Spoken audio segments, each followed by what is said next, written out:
Kementerian Lingkungan Hidup mencatat jumlah limbah medis meningkat hingga 30% selama pandemi COVID-19. Akibatnya, kapasitas pengelolaan limbah medis belum bisa menangani dan menjangkau seluruh limbah di berbagai wilayah di Indonesia. Dari 6 wilayah regional yang melapor kepada Kementerian Lingkungan Hidup dan Kehutanan, pada periode Maret hingga Juni 2020 tercatat ada lebih dari 1.100 ton limbah medis di tanah air.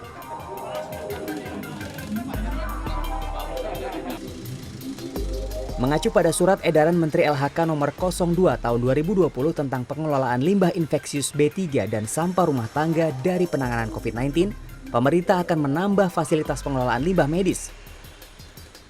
Pada 2020, fasilitas akan dibangun di Sumatera Barat, Aceh, Kalimantan Selatan, Nusa Tenggara Barat, dan Nusa Tenggara Timur.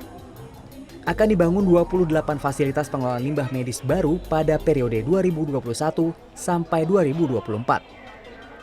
Perbandingan jumlah limbah medis dan fasilitas pengelolaannya yang belum seimbang memperbesar peluang limbah medis tidak tertangani dengan baik.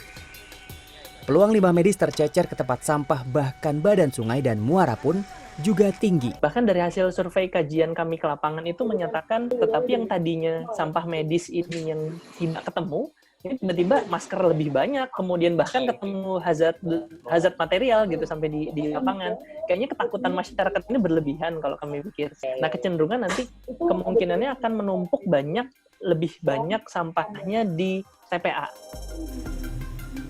Tempat pembuangan akhir sampah Burangkeng di Kabupaten Bekasi, Jawa Barat ini misalnya, tidak ada yang bisa menjamin puluhan truk sampah yang masuk setiap hari bebas dari sampah infeksius atau limbah medis.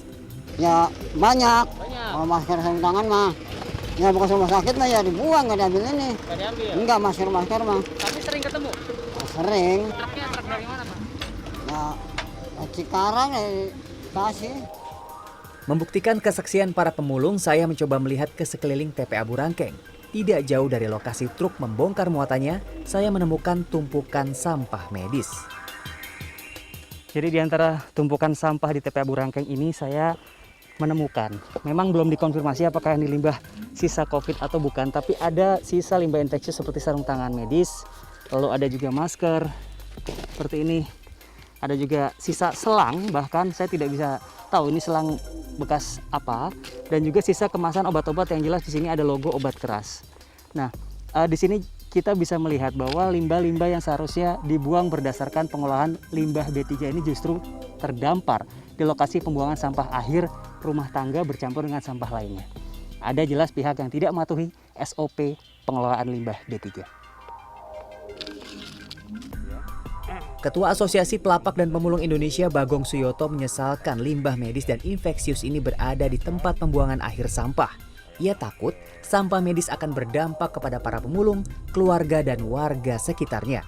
Yang itu kan kecampuran ya. Sekarang juga udah dicampur sama limbah domestik ya. Nah, mereka sebenarnya tahu bahwa itu berbahaya gitu.